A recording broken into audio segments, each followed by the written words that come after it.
சுவாமி தயவாயிரும் கிறிஸ்துவே பிரார்த்தனை கேட்டருளும் வரத்தை படைத்த பிதா சர்வேசா எங்களை தயவனி ரட்சியும் உலகத்தை மீட்டு சுரந்தேவா எங்களை தயவனி ரட்சியும் பரிசுத்த ஆவி சர்வேசா எங்களை தயவனி ரட்சியும் சமத்திருத்துவயின சர்வேசா எங்களை தயவனி ரட்சியும் பரிசுத்தமான மாதாவே எங்களுக்காக வேண்டிக் கொள்ளும்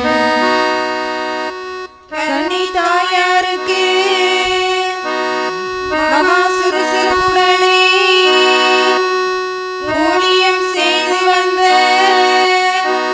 புனித தனிஸ்லாசே எங்களுக்காக வேண்டிக் கொள்ளும் தேவ மாதாவினாலே இயேசு சபைக்கு அழைக்கப்பட்டவரான புனித தனிஸ்லாசே எங்களுக்காக வேண்டிக் கொள்ளும் சர்வேஸ்வரனுடைய அழைப்புக்கும் இஷ்ட பிரசாதத்துக்கும் பிரமாணிக்கம் உள்ளவரான புனித தனிஸ்லாசே எங்களுக்காக வேண்டிக் கொள்ளும் புனித இன்னாசியாருக்கு மிகவும் பிரியமுள்ள ஞான புத்திரரான புனித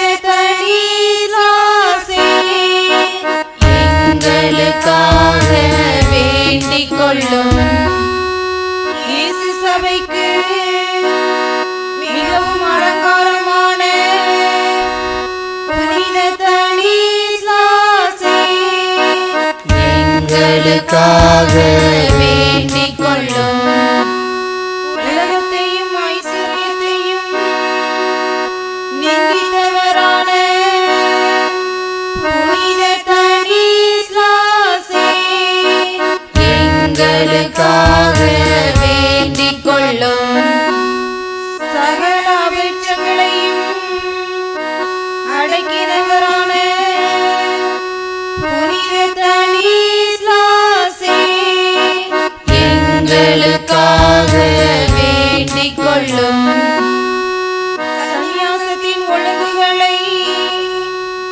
நுணுக்கமாய் வைத்து வந்த புனித தனிஸ்லாசே எங்களுக்காக வேண்டிக் கொள்ளும் வீடத்திலே மறைந்திருக்கிற பலியின் பேரிலே மகா பக்தியுடையதான புனித தனிஸ்லாசே எங்களுக்காக வேண்டிக் கொள்ளும் பரலோக வரப்பிரசாதத்தில் பொக்கிஷமான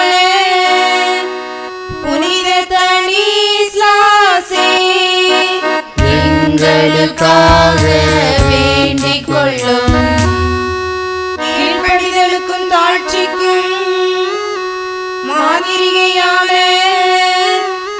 புனித தனிஸ்லாசே எங்களுக்காக வேண்டிக் கொள்ளும் சுவிசேஷ சத்தியத்தை பின் சென்றவரான புனித தனிஸ்லாசே எங்களுக்காக வேண்டிக் கொள்ளும் சுத்தத்திலும் புத்தியிலும் அடக்க ஒடுக்கத்திலும் கண்ணாடியான புனித தனிஸ்லாசே எங்களுக்காக வேண்டிக் கொள்ளும் நடத்தையிலும் ஒழுக்கத்திலும்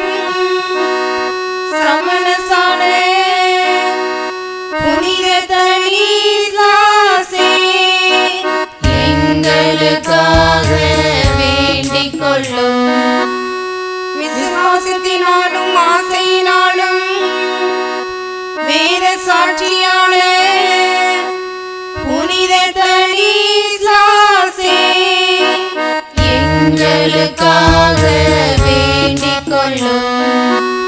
பக்தி நிலையிலே துதியரான புனித தனிஸ்லாசே எங்களுக்காக வேண்டிக் கொள்ளும். புத்தியிலும் சரீரத்திலும் பரிசுத்தரான புனித தனிஸ்லாசே எங்களுக்காக வேண்டிக் கொள்ளும். சகல புண்ணியங்களிலும் கொஞ்சத்துக்குள்ளே தேறின புனித தனிஸ்லாசே எங்களுக்காக வேண்டிக் கொள்ளும். பூர்வீக மேன்மையும் அலங்காரமும் மகிமையுமான புனித தனிஸ்லாசே எங்களுக்காக வேண்டிக் கொள்ளும். உம்மை பிரார்த்திக்கிறவர்களுக்கு தஞ்சமும் மகிமையுமான புனித தனிஸ்லாசே எங்களுக்காக வேண்டிக் கொள்ளும். நோயாளிகளுக்கு அடைக்கலமும் ஆறுதலுமான புனித தனிஸ்லாசே எங்களுக்காக வேண்டிக் கொள்ளும். வாலிபர்களுக்கு மாதிரியான புனித தனிஸ்லாசே எங்களுக்காக வேண்டிக் கொள்ளும். ஜீவியத்திலும் மரணத்தின் பின்பும் புதுமையில் பிரபல்யமான புனித தனிஸ்லாசே எங்களுக்காக வேண்டிக் கொள்ளும்.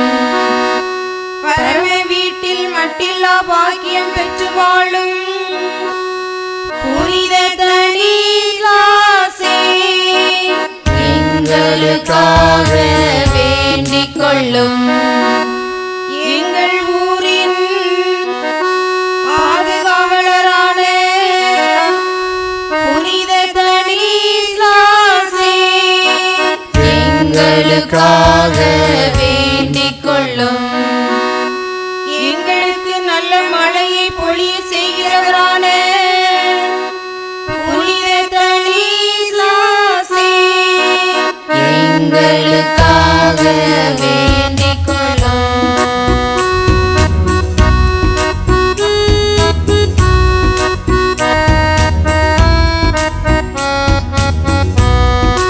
உலகத்தின் பாவங்களை போக்கும் உத்தம செம்மறி பொருவையா உன்னத இயேசு கிறிஸ்துவே எங்கள் பாவங்களை போக்கியருளும். உலகத்தின் பாவங்களை போக்கும் உத்தம செம்மறி பொருவையா உன்னத இயேசு கிறிஸ்துவே எங்கள் பிரார்த்தனை கேட்டருளும். உலகத்தின் பாவங்களை போக்கும் உத்தம செம்மறி பொருவையா உன்னத இயேசு கிறிஸ்துவே எங்களை தயை பண்ணி ரட்சியும். ஜெபிப்போமாக. சர்வேஸ்வரா சுவாமி முது ஞானத்தின் மற்ற அப்போஸ்தலர்களுக்குள்ளே இளையம்பிராத்திலே முதிர்ந்த அச்சிஸ்தனத்தின் வர பிரசாதத்தை புனித தனிஸ்லாசுக்கு தந்தருளின் நீரே. நாங்கள் அவருடைய மாதிரியின்படியே அதிக சுறுசுறுப்பாய் பிரயாசப்பட்டு காலத்தை கடந்து நித்திய இளைப்பாற்றில் சேர நாங்கள் தீவிரிக்க கிருபை செய்தருளும். இந்த மன்றாட்டுக்களை எல்லாம் எங்கள் ஆண்டவராக இயேசு கிறிஸ்துவின் திருமுகத்தை பார்த்து எங்களுக்கு தந்தருளும் சுவாமி. ஆமென்.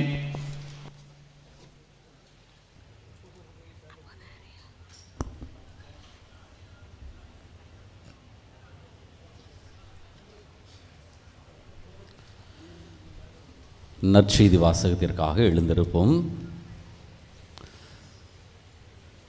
ஆண்டவர் உங்களோடு இருப்பாராக. உம் ஆன்மாவோடும் இருப்பாராக. தூய யோவான் எழுதிய பரிசுத்த நற்செய்தியிலிருந்து வாசகம். ஆண்டவரே மாட்சி உமக்கே. யோவான் நற்செய்தி பிரிவு 6 இறை சொற்றொடர்கள் 24 முதல் 35 வரையில். இயேசுவும் அவருடைய சீடரும் அங்கு இல்லை என்பதை கண்ட மக்கள் கூட்டமாக படகுகளில் ஏறி இயேசுவை தேடி கப்பர்நாகுமுக்கு சென்றார்கள். அங்கு கடற்கரையில் அவர்கள் அவரை கண்டு, ரபி, எப்போது இங்கு வந்தீர் என்று கேட்டார்கள். இயேசு மறுமொழியாக, நீங்கள் அரும் அடையாளங்களை கண்டதால் அல்ல, மாறாக அப்பங்களை வயிறார உண்டதால் தான் என்னை தேடுகிறீர்கள் என உறுதியாக உங்களுக்கு சொல்லுகிறேன்.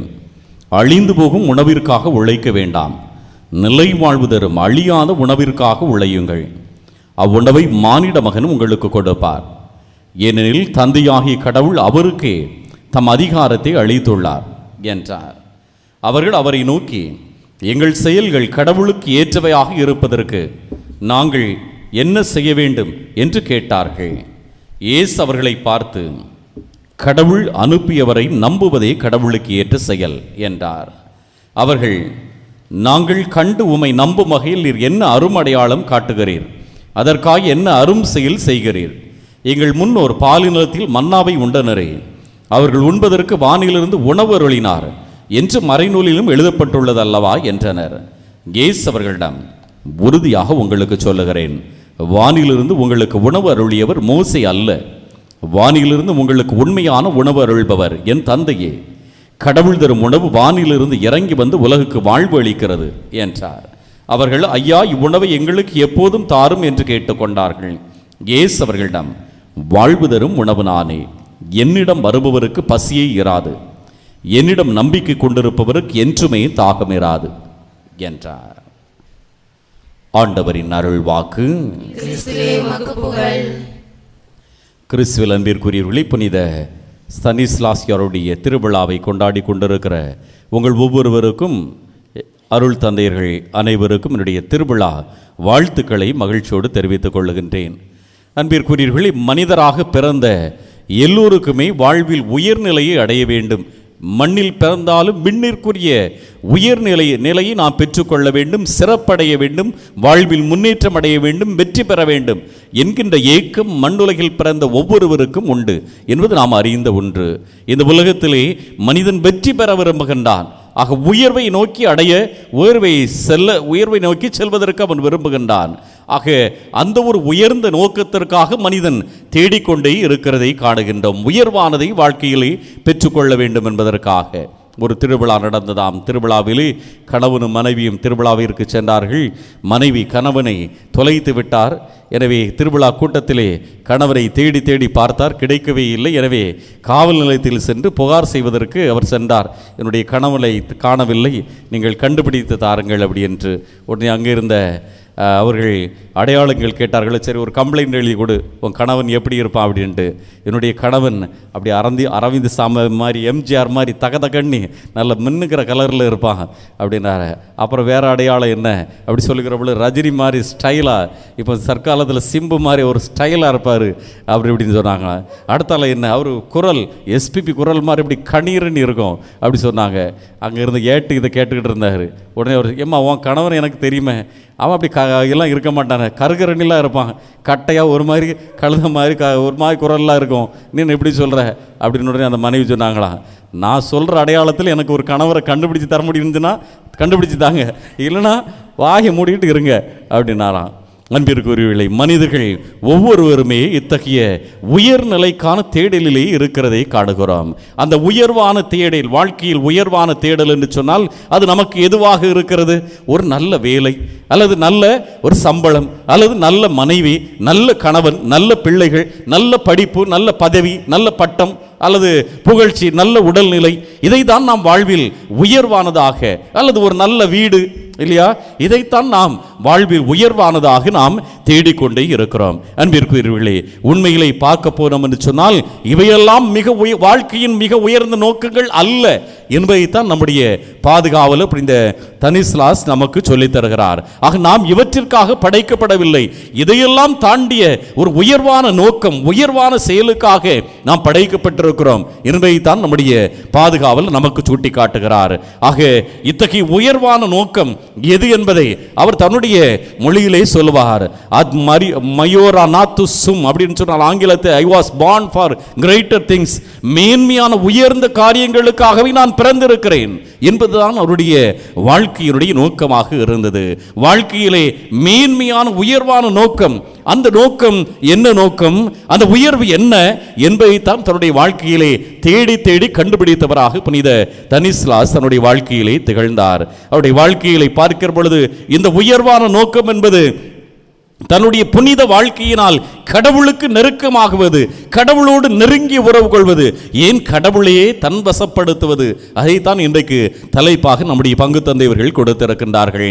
புனித தனிஸ்லாசியாரும் அவர் குழந்தை இயேசுவும் இல்லையா, கடவுளை பெற்றுக்கொள்ளுகிற ஒரு உயர்வான நோக்கம், அதுதான் அவருடைய வாழ்க்கையிலே இருந்த செல்வத்தையோ பணத்தையோ புகழையோ படிப்பையோ அல்லது புகழ்ச்சியோ இவற்றை பெற்றுக்கொள்ளுகிறது வாழ்க்கையினுடைய சிறந்த நோக்கம் அல்ல.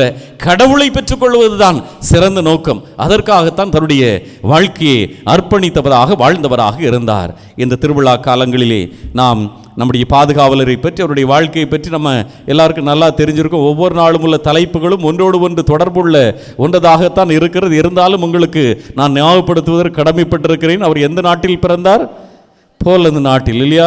28/10/1550 அவர் அங்கே அரண்மனையில் பணியாற்றிய யோவான் கோஸ்கா மற்றும் மார்கரெட்டுடைய 7 பிள்ளைகளில் 2வது பிள்ளையாக இவர் பிறந்தார் என்பது நமக்கு தெரியும். ஆக கல்வி கற்பதற்காக தன்னுடைய அண்ணன் பவுலுடன் அவர் வியன்னா நகருக்கு அனுப்பப்பட்டார். அங்கே இயேசு சபையினர் ஆரம்பித்திருந்த பள்ளியிலே அண்ணனும் தம்பியுமாக அங்கே படித்துக் கொண்டிருந்தார்கள். 3 ஆண்டுகள் அங்கே படித்தார்கள். எப்பொழுதுமே படிக்கிற அந்த இயேசு சபையினுடைய அந்த பள்ளிக்கூடத்தில் படித்துக் கொண்டிருக்கிற பொழுதும் கூட அவர் எப்பொழுதும் மகிழ்ச்சியுடனும் பக்தியுடனும் தூய்மையான சிந்தனைகளுடனும் அவர் வாழ்ந்தார் என்பதைத்தான் அவருடைய வாழ்க்கையிலேயே நாம் பார்க்கிறோம். ஆக இயேசு சபை துறவிகளுக்காக அங்கே இருந்த ஆலயத்தில் சென்று அவர் அடிக்கடி அவர் ஜெபம் செய்தார். ஜெபிக்கிற பொழுது தன்னிலை மறந்தவராக ஒரு எக்ஸ்டசி, அந்த விண்ணக நிலையை அவர் உணர்ந்தவராக பல நேரங்களிலே இருந்தார் என்பதை அவருடைய வாழ்க்கையிலே பார்க்கிறோம். ஒருமுறை அவர் மிகுந்த நோயாய்ப்பட்டு சாகும் தருவாயில் இருக்கிறார். அப்பொழுது அங்கே புனித பார்பராள் ஜெபக்குழு என்று அந்த இயேசு சபை நடத்திய அந்த பள்ளியிலே இருக்கிறது. அதில் பெரும்பாலான மாணவர்கள் உறுப்பினர்களாக இருக்கிறார்கள். இவரும் அதில் உறுப்பினராக இருக்கிறார். அங்கே அவ்வாறு இருக்கிற பொழுது இவர் நோய்வாய்ப்பட்டு இருக்கிற பொழுது தான் இறக்கும் முன்பாக எப்படியாவது திவ்ய நற்கருணை பெற்றுக்கொள்ள வேண்டும், அந்த இறுதி அருட்சாதனத்தை பெற்றுக்கொள்ள வேண்டும் என்று அவர் ஆவல் கொள்ளுகிறார். ஆனால் அதை கொடுப்பதற்கு அங்கே ஆள் இல்லை. இதையெல்லாம் நமக்கு தெரிந்தது. அவர் புனித பார்பராவிடத்திலே அவர் முறையிடுகிறார். புனித பார்பரா 2 வானதூதர்கள் அவர்களுக்கு காட்சி தருகிறார்கள். அந்த வானதூதர்கள் திவ்ய நற்கருணையை கையில் ஏந்தியவர்களாக வந்து புனித தனிஸ்லாஸுக்கு அவர் பக்தியோடு முழங்கால் பட்டியிட்டு பக்தியோடு இந்த திவ்ய நற்கருணையை பெற்றுக்கொண்டார் என்பதை அந்த காட்சியிலே நாம் அவருடைய வாழ்க்கையிலே பார்க்கிறோம். அது நடந்து சில ஆண்டுகளுக்கு பின்பாக ஒரு நாள் இவர் இருந்த அறை முழுவதுமாக ஒளிமயமாகிறது. அங்கே அன்னை மரியாள் கையில் தன்னுடைய பாலனோடு குழந்தை இயேசுவோடு அவருக்கு காட்சி தருகின்றார். அங்கே அன்னை மரியாள் குழந்தை இயேசுவை பாலனை தனிஸ்லாஸிடத்திலே கொடுத்தார். அவரை பெற்றுக்கொண்டதும் அவருடைய நோய் நீங்கியது. அவர் பெரும் மகிழ்ச்சியால் ஆட்கொள்ளப்பட்டார் என்பதை நாம் பார்க்கிறோம். ஆக இயேசுவை பெற்றுக்கொண்டவுடனே மகிழ்ச்சி அவரை ஆட்கொண்டது. இது இன்னும் ஒரு இடத்தில் கூட நாம் விவிலியத்திலே பார்க்கிறோம். அன்னை மரியாள் இயேசுவை தன்னுடைய உதரத்தில் தாங்கியவராக எலிசபெத் அம்மாளை சந்திக்க செல்லுகிற பொழுது 2 பெண்களும் சந்தித்துக் கொள்ளுகிறார்கள். அங்கே வயிற்றுள்ளே இருந்த புனித எலிசபெத் அம்மாளுடைய வயிற்றுள்ளே இருந்த குழந்தை அக்களிப்பால் பேருவையால் துள்ளியது என்று பார்க்கிறோம். இயேசுவை பெற்றுக் கொள்ளுகிற பொழுது அந்த நிறை மகிழ்ச்சி, அந்த உண்மையான மகிழ்ச்சி, நிறைவான வாழ்க்கை, நிறைவான மனநிலை நமக்கு ஆதாயமாகிறது என்பதை தான் அங்கே தனிஸ்லாசியார் நமக்கு கற்றுத் தருகிறவராக இருக்கின்றார். அன்பிற்குரியவர்களே, இன்றைக்கு மனித இனம் தேடிக்கொண்டே இருக்கிறது.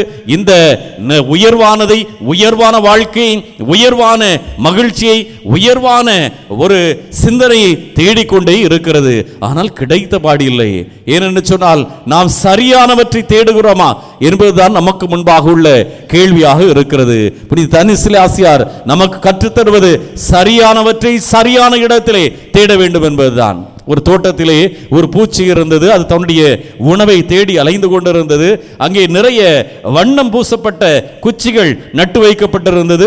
அந்த வண்ணம் மிக அருமையாக இருந்தது, கண்களுக்கு கவர்ச்சியாக இருந்தது. எனவே இந்த பூச்சி முதலிலே ஒரு குச்சியில், வண்ணம் பூசப்பட்ட குச்சியில் ஏறியது. இங்குதான் என்னுடைய உணவு இருக்கும் என்று அது ஏறி பார்த்தது. அங்கே உணவு இல்லை. எனவே இறங்கி வந்தது. அடுத்த குச்சி இன்னும் அழகாக இருந்தது. அந்த குச்சியிலே அது மேலே ஏறி பார்த்தது. அங்கே உணவில்லை. இறங்கியது. மீண்டும் அடுத்த பக்கத்தில் இன்னொரு கலர் குச்சி இருந்தது. அதிலேயும் ஏறி பார்த்து ஒவ்வொரு குச்சியிலும் ஏறி ஏறி இறங்கியது. ஆனால் அதற்கு தேவையான உணவு கிடைக்கவில்லை. அன்பிற்குரியவர்களே, நம்முடைய வாழ்க்கையிலும் இந்த வண்ணம் பூசப்பட்ட குச்சிகள் போல பல காரியங்கள் நமக்கு முன்பாக அட்ராக்டிவா, கவர்ச்சியாக நம்முடைய வாழ்க்கையிலே இருக்கிறது. இவைதான் நமக்கு வாழ்வு தந்துவிடும், இவைதான் நிறைவு தந்துவிடும், இவைதான் எனக்கு முழுமையான மகிழ்ச்சி தந்துவிடும் என்று நாம் ஒவ்வொன்றையும் தேடி அலைந்து கொண்டிருக்கிறோம். உதாரணத்திற்காக உணவை உண்டால் மகிழ்ச்சி கிடைத்துவிடும், புகழ்ச்சி கிடைத்து விட்டால் என்னுடைய வாழ்க்கை நிம்மதியாகிவிடும், பணம் கிடைத்து விட்டால் நிம்மதியாகிவிடும், பதவி கிடைத்து விட்டால் அல்லது பட்டம் கிடைத்து விட்டால், செல்வாக்கு கிடைத்து விட்டால், அதிகாரம் கிடைத்து விட்டால் இந்த நிம்மதி எனக்கு வந்துவிடும், முழுமையான வாழ்க்கை வந்துவிடும், நான் நிறைவை பெற்றுக் கொள்வேன் என்று ஒவ்வொரு வண்ணக்குச்சியாக இந்த உலகத்திலே நாம் ஏறி ஏறி ஏறி ஏறி இறங்கிக் கொண்டே இருக்கிறோம். ஆனால் எதிலும் நமக்கு நிறைவு கிடைப்பதில்லை. ஆக நாம் தேட வேண்டியது எது என்பதைத்தான் இன்றைக்கு நம்முடைய புனிதர் கற்றுத்தருகிறார். நாம் பழைய ஏற்பாட்டிலே பார்த்தோம் என்று சொன்னால் கூட, விடுதலை பயண நூல் அதிகாரம் 14-16 பார்க்கிற பொழுது அந்த இஸ்ராயல் மக்கள் எகிப்திலிருந்து விடுதலை அடைந்து அவர்கள் அழைத்து விடப்படுகிறார்கள். மோசேஸ் அவர்களை அழைத்து வருகிறார், நிறைவாழ்வை நோக்கி அழைத்து செல்கிறார். ஒரு அடிமைத்தனத்திலிருந்து விடுதலை அடைந்த ஒரு வாழ்வை நோக்கி அழைத்து செல்கிறார். ஆனால் இந்த மக்கள் தங்களுடைய வாழ்க்கையிலே நிறைவு எங்கே இருக்கிறது என்று சொன்னால் உணவில் இருக்கிறது என்று சொல்லுகிறார். பாலைவனத்தில் வழி நடக்கிறார்கள், பசி எடுக்கிறது. உடனே அவர்கள் தங்களுடைய கடவுளை மறந்து போகின்றார்கள், தங்களுடைய கடவுளுடைய மேன்மையான செயல்களை மறந்து போகின்றார்கள். யாவே இறைவனுடைய வல்லமை மிக்க செயல்களை, எகிப்தில் அவர் ஆற்றிய அற்புதங்களை, அற்புதமாக அந்த பார்வோனிடமிருந்து தங்களை வழிநடத்தி விடுதலை எடுத்து கொண்டு வந்த அந்த அற்புதமான நிகழ்வுகளை எல்லாம் மறந்து போகிறார்கள். நாம் சொல்லுவோம், பசி வந்தா 10 பறந்து போகிறோம்னு சொல்லுவோம் இல்லையா? என்ன 10? மேல இருக்க 10 சொரியா?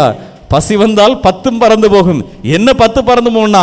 மானம், குலம், கல்வி, வன்மை, அறிவுடைமை, தானம், தவம், முயற்சி, ஊக்கம், காதல். பசி வந்தா 10 பறந்து போயிடும் என்பதுதான் தமிழ் சொல்லுகிறது. அன்றைக்கு இந்த இஸ்ராயல் மக்களுக்கு பசி வந்த உடனே 10 பறந்து போய்விட்டது. இந்த மானம், குலம், கல்வி, வன்மையா இல்ல, கடவுள் கொடுத்த அந்த 10 கட்டளைகள் அவர்களுக்கு மறந்து போனது. 10 கட்டளைகளை தூக்கி தூர எறிந்தார்கள்.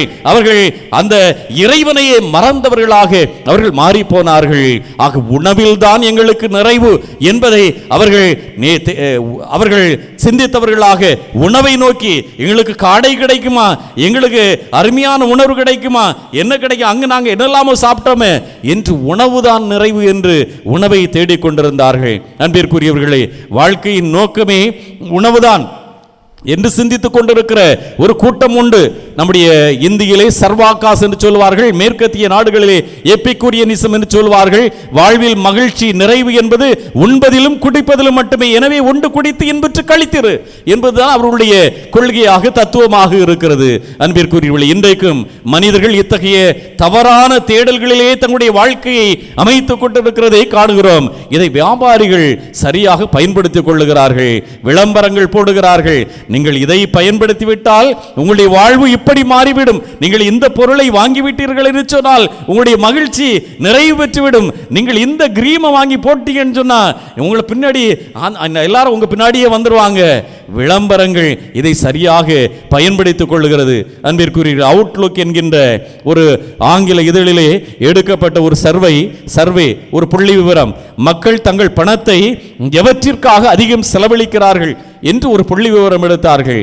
அதிலே அதனுடைய நிறைவாக தற்போது மனிதன் தன் உணவு, குடி, உடை ஆகியவற்றிற்கு செலவழிக்கிற செலவானது சில ஆண்டுகளுக்கு முன்பாக இவற்றிற்காக செலவழித்த தொகையை விட பல மடங்கு அதிகரித்திருக்கிறது என்பதுதான் அந்த சர்வேயினுடைய முடிவாக இருந்தது. இது உண்மைதான் இல்லையா? இன்றைக்கு அதனால அந்த தங்கத்தினுடைய விலை ஜெட்டு வேகத்தில் அப்படியே போயிட்டு இருக்கு. என்னால் மோகம் நமக்கு இல்லையா? இதுதான் நிறைய தங்கம் வச்சிருந்தாதான் என்னுடைய வாழ்க்கையில நிறைவு, அல்லது நிறைய அருமையா பளபளப்பான உடைகள் வச்சிருந்தாதான் என்னுடைய வாழ்க்கையில நிறைவு. நாம் நிறைவை பணத்திலும் உணவிலும் உடையிலுமாக தேடிக்கொண்டிருக்கிறோம் அன்பிற்குரியவர்களே. ஆனால் இவையெல்லாம் நிறைவு தருவதில்லை என்பதைத்தான் புனித ஸ்தானிஸ்லாஸ் நமக்கு கற்றுத்தருகிற இந்த நாளிலே கற்றுத்தருகிற பாடமாக இருக்கிறது. மாறாக நம்முடைய தேடல் இந்த உணவையும் பொருளையும் உடைகளையும் புகழ்ச்சியையும் அதிகாரத்தையும் தேடிக்கொண்டிருப்பதில் அல்ல, இதைவிட ஒரு ஆழமான தேடல், அந்த நிலையான வாழ்விற்கான தேடல், நிம்மதிக்கான தேடல், முழுமையான வாழ்விற்கான தேடல் என்பது இவற்றில் அல்ல என்பதை உணர்ந்து கொள்வதற்கு நம்முடைய புனிதர் நமக்கு அழைப்பு விடுக்கிறார். அழிந்து போகின்ற உலக பொருட்களில் அல்ல, நாம் மாறாக எங்கே தேட வேண்டும்? இயேசுவை தேட வேண்டும், கடவுளை தேட வேண்டும், இறை சிந்தனை உள்ளவர்களாக வாழ வேண்டும். அதுதான் நம்முடைய வாழ்க்கையிலே நிறைவை, நிம்மதியை கொண்டு வருவதாக இருக்கும். யோவான் நற்செய்தியிலே அதிகாரம் 6:35 ஆண்டவர் இயேசு கிறிஸ்து சொல்வார், என்னிடம் வருகிறவருக்கு பசியே இராது, என்னிடம் நம்பிக்கை கொண்டிருக்கிறவருக்கு என்றுமே தாகம் இராது என்று சொல்லுகின்றார். யோவான் நற்செய்தியிலே அதிகாரம் 4:14 ஒரு சமாரிய பெண் இயேசுவிடத்திலே உரையாடி கொண்டிருக்கிறார். அந்த சமாரிய பெண்ணிடத்திலே ஆண்டவர் சொல்வார், நான் தரும் தண்ணீரை குடிக்கும் எவருக்கும் என்றுமே தாகம் இராது என்று சொல்லுவார். ஆக இயேசுவிடத்திலே வர வேண்டும், கடவுளை தேட வேண்டும். அவர் தருகிற பொழுது, அவர் தருகிற உணவை உண்ட பொழுது நமக்கு பசியே இராது. அவர் தருகிற அந்த தண்ணீரை குடிக்கிற பொழுது நமக்கு தாகமே இராது. ஆக இந்த உலகத்திலே நாம் தாகத்தோடும் பசியோடும், இந்த தாகம் பசி என்பது வெறுமே உணவிற்கானது அல்ல. நம்முடைய பசி எதற்காக இருக்கிறது என்பதை நாம் சிந்தித்து பார்க்க வேண்டும். நம்முடைய தாகம் எங்கே இருக்கிறது? உணவு பசி, அதிகார பசி, அடிக்கடி போலாம், சிற்றின்பதற்கான பசி, இப்படி பல பசிகளோடும் தாகத்தோடும் நம்ம அலைந்து கொண்டிருக்கிறோம், வாழ்ந்து கொண்டிருக்கிறோம். ஆனாலும் கூட நம்முடைய பசி தீர்ந்தபாடு இல்லை. எவ்வளவு பணம் சேர்த்தாலும் நமக்கு நிம்மதி வருவதில்லை. 1000 வைத்திருக்கிறவர்கள் 2000 வேண்டும் நினைக்கிறோம், 1 லட்சம் வைத்திருக்கிறவர்கள் 2 லட்சம் வேண்டும் நினைக்கிறோம், 50 லட்சம் வைத்திருக்கிறவர்களுக்கு 60 லட்சம் வேண்டும், 1 கோடி வைத்திருக்கிறவர்களுக்கு 2 கோடி வேண்டும். நம்முடைய தேடல், அந்த பசி, தாகம் என்றைக்கும் நமக்கு தனியவே இல்லை. மீண்டும் மீண்டுமாக அது பன்மடங்கு அதிகரித்துக் கொண்டே இருக்கிறது. ஆகாய் இறைவாக்கினர் ஆகாயாகமம் 1:6 நீங்கள் உண்கிறீர்கள் ஆனால் உங்கள் வயிறு நிரம்புவதில்லை, நீங்கள் குடிக்கிறீர்கள் ஆனால் நீங்கள் நிறைவடைவதில்லை. ஆக எவ்வளவு உண்டாலும் குடித்தாலும் உழைத்தாலும் சேர்த்தாலும் நிறைவு கிடைப்பதில்லை, அமைதி கிடைப்பதில்லை, நிம்மதி கிடைப்பதில்லை. வாழ்க்கையில் இந்த நிறைவை மனிதன் பெற்றுக்கொள்வதே இல்லை. அன்பிற்குரியவர்களே, நாம் நம்முடைய வாழ்க்கையிலே இதுதான் நிறைவு கிடைக்கும் என்று ஒரு ஜான் ஏறினால் அடுத்தால ஒரு முறை நமக்கு வலிக்கு விட்டு விடுகிறது. அதுதான் இந்த உலக வாழ்க்கையாக இருக்கிறது. கொஞ்சம் அமைதி கிடைக்கிறது என்று சந்தோஷப்பட்டோம் என்று சொன்னால், கொஞ்சம் நிறைவு கிடைக்கிறது சந்தோஷப்பட்டோம் என்று சொன்னால், ஒரு தீராத சங்கடமை தொடர்ந்து வந்து நம்மை கவலைக்கு உள்ளாக்குகிறது. அன்பிற்குரியவர்களே, ஏனென்று சொன்னால் இன்னும் சரியான இடத்திலே சரியான தேடலை நாம் அமைத்துக் கொள்ளவில்லை. நம்முடைய நிறை வாழ்விற்கான, நிம்மதிக்கான, நிலை வாழ்விற்கான சரியான தேடல் நம்முடைய வாழ்க்கையில் நாம் இன்னும் அமைத்துக் கொள்ளவில்லை. அந்த தேடலை அமைத்துக் கொண்டவர்கள், அனுபவப்பட்டவர்கள் சொல்வார்கள். புனித அகுஸ்தீனார் தன்னுடைய வாழ்க்கை சிற்றின்பத்திலே திளைத்து கிடந்தவர், இந்த உலகத்தினுடைய எல்லா சுகபோகங்களையும் அனுபவித்தவர். அவர் கடைசியிலே அந்த ஞானத்தை பெற்ற பின்பாக சொல்லுவார், இறைவா உம்மில் அமைதி அடையும் வரை என் இதயம் அமைதியாவதில்லை. இறைவனில் அமைதி பெறும் வரை நம்முடைய இதயம் அமைதியாவதில்லை. இறைவனில் ஒன்று சேரும் வரையிலே நமக்கு அந்த நிறைவு கிடைப்பதில்லை என்பதுதான் வாழ்க்கையினுடைய யதார்த்தமாக இருக்கிறது. சித்தார்த்தர் தன்னுடைய வாழ்க்கையிலே, சித்தார்த்தர் சொன்னார் யாரு? புத்தர் தன்னுடைய வாழ்க்கையிலே பணம், புகழ், பதவி, செல்வாக்கு, உணவு என்று எல்லாவற்றையும் அனுபவித்தவர். நிறைவு கிடைக்கவில்லை. கடைசியிலே அவர் கடவுளை கண்ட பின்பாக அந்த சித்தார்த்தர் எப்பொழுது ஞானம் பெற்று இறை சிந்தனையை பெற்று புத்தராக மாறினாரோ அதற்கு பின்பாக அந்த நிறைவை அவர் பெற்றுக்கொள்ளுகிறதை காணுகிறோம். அன்பிற்குரியவர்களே, இன்றைக்கு நாம் எதை தேடுகிறவர்களாக இருக்கிறோம் என்று நாம் சிந்தித்து பார்ப்போம். நம்முடைய பாதுகாவலர் தன்னுடைய தொடக்க காலங்களிலிருந்தே சிறு வயதாக இருந்தாலும் கூட அவர் இறைவனுக்கு முதன்மை கொடுக்கிறவராக இருந்தார். இறைவனை முழு மனதோடு தேறினார். விவிலியத்திலே ஆண்டவர் சொல்வார், நீங்கள் முதலில் கடவுளுக்குரியவற்றையும் கடவுளுடைய ஆட்சிக்குரியவற்றையும் நீங்கள் நாடுங்கள், மற்ற அனைத்தும் உங்களுக்கு சேர்த்து கொடுக்கப்படும். இல்லையா? நம்ம ஒண்ணா தேடிட்டு இருக்கோம், அதனால நிறைவு வர்றதே இல்லை. கடவுள் சொல்வார், நீங்கள் கடவுளை அவருடைய ஆட்சிக்குரியவற்றை நீங்க முதல்ல தேடுங்க, மற்ற எல்லாம் உங்களுக்கு சேர்த்து கொடுக்கப்படும். அன்பிற்குரியவர்களே, இன்றைக்கு நாம் இத்தகைய கடவுளை தேடுகிற மனிதர்களாக நாம் இருக்கிறோமா? இன்றைக்கு திருவிழா நேரத்தில் கோயில் தேடி வருவோம் இல்லையா? பிள்ளைகளை கோயிலுக்கு போக அனுப்பி விடுவோம். நாளைக்கு பரிச்சை வச்சுக்கிட்டுங்களேன், ஒரு பிள்ளையும் முன்னாடி இருக்காது இல்லையா? நாம் எதை தேடுகிறோம் என்பது, நம்முடைய வாழ்க்கையில் எதற்கு முதன்மை கொடுக்கிறோம் என்பது நம் முன்பாக நம்முடைய பாதுகாவலர் நமக்கு விடுக்கின்ற செய்தியாக இருக்கிறது.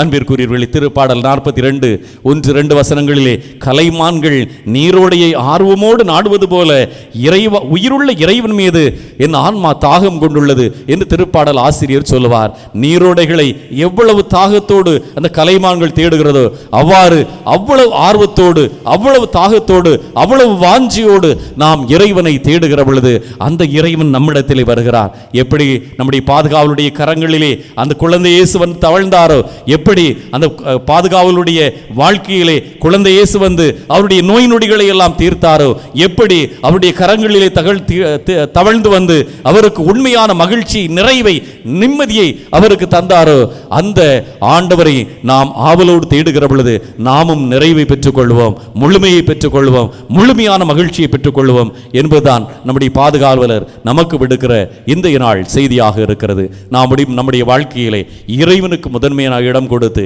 இறைவனை முதலாக தேடி நாம் அந்த இறைவன் தருகிற முழுமையை நம்முடைய வாழ்க்கையிலே பெற்றுக்கொள்வோம்.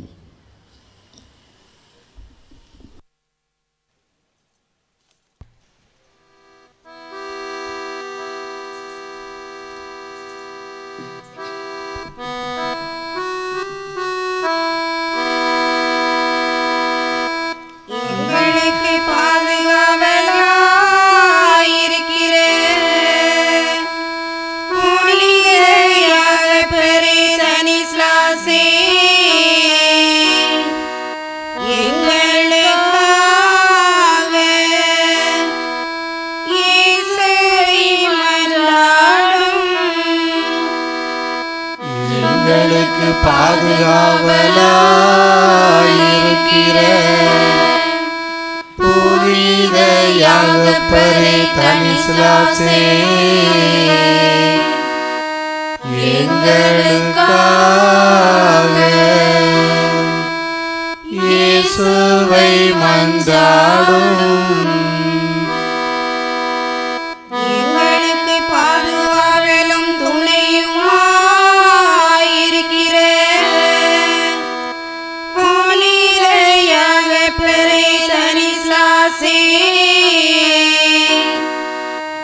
எங்கள் ஊரில் நல்ல சமாதானம் நிலவும்படியாக இயேசுவை மன்றாடும்.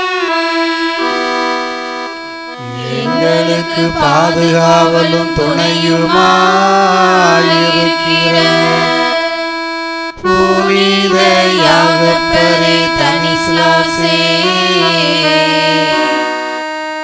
எங்கள் ஊரில் நல்ல சமாதானம் நிலவும்படியாக இயேசுவை மன்றாடும். எங்களுக்கு பாதுகாவலும் துணையும் அடைக்கலமுமாயிருக்கிற புனித யாகப்பரே தனிஸ்லாசே, நல்ல மழை பெய்து நாடு செழிக்கும்படியாக இயேசுவை மன்றாடும். எங்களுக்கு பாதுகாவலும் துணையும் அடைக்கலமுமாயிருக்கிற புனித யாகப்பரே தனிஸ்லாசே, நல்ல நல்ல மழை பெய்து நாடு செழிக்கும்படியாக இயேசுவை மன்றாடும்.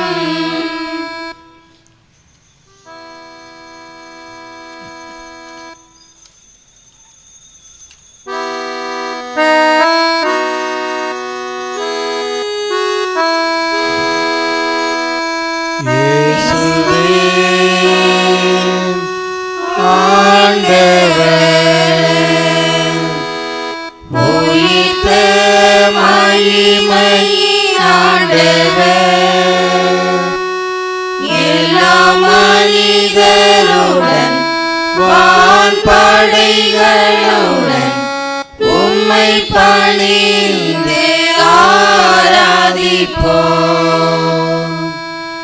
இயேசுவே ஆண்டவர், உயிர்த்த மகிமையின் ஆண்டவர், எல்லா மனிதருடன் வான்படைகளுடன் உம்மை பணிந்து ஆராதிப்போம். இயேசுவே ஆண்டவர், உயிர்த்த மகிமையின் ஆண்டவர், எல்லா மனிதருடன் வான்படைகளுடன் உம்மை பணிந்து ஆராதிப்போம்.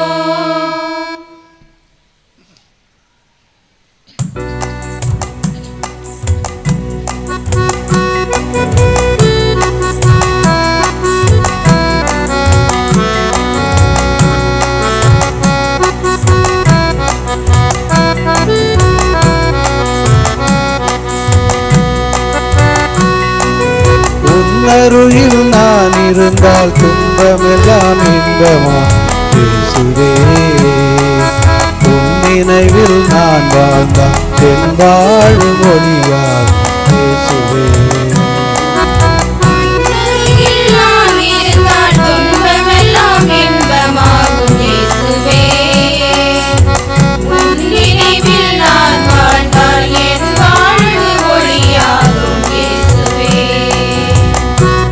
அருகில் நான் இருந்தால் துன்பமெல்லாம் இன்பமா இயேசுவே, உன் நினைவில் நான் வாழ்ந்தால் என் வாழ்வு ஒளியா இயேசுவே.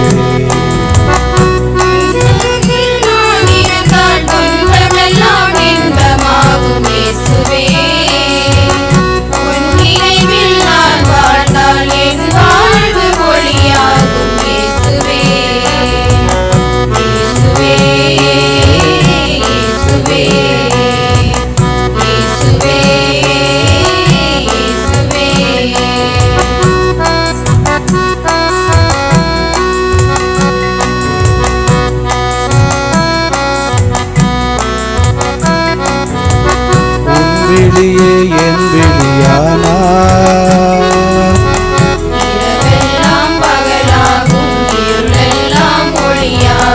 உன் அன்பில் நான் வாழ்ந்தால்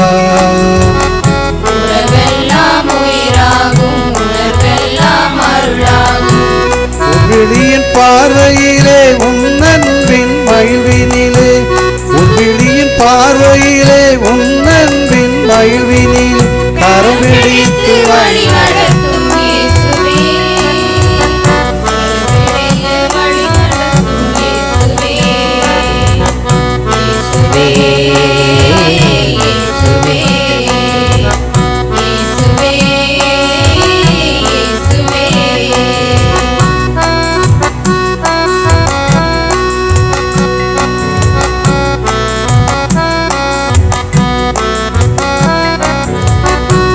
வார்த்தை எனதாயினார்,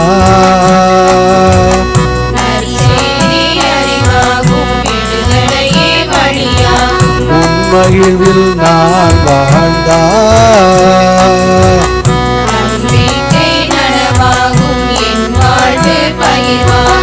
உன் வார்த்தை ஒளியினிலே உண்மையில்வின் அருளினிலே உன் வார்த்தை ஒளியினிலே உண்மையில்வின் அருளினி காலமெல்லாம் வழி நடத்தும் இயேசுவே, காலமெல்லாம் வழி நடத்தும் இயேசுவே, இயேசுவே, இயேசுவே, இயேசுவே, இயேசுவே. உன்னருகில் நான் இருந்தால் துன்பமெல்லாம் இன்பமா இயேசுவே, உன் நினைவில் நான் வாழ்ந்தால் என் வாழ்வு ஒளியார் இயேசுவே. உன்னருகில் நான் இருந்தால் துன்பமெல்லாம் இன்பமாகும் இயேசுவே, உன் நினைவில் நான் வாழ்ந்தால் என் வாழ்வு ஒளியாகும் இயேசுவே, இயேசுவே, இயேசுவே, இயேசுவே, இயேசுவே, இயேசுவே, இயேசுவே. தாழ்ச்சியா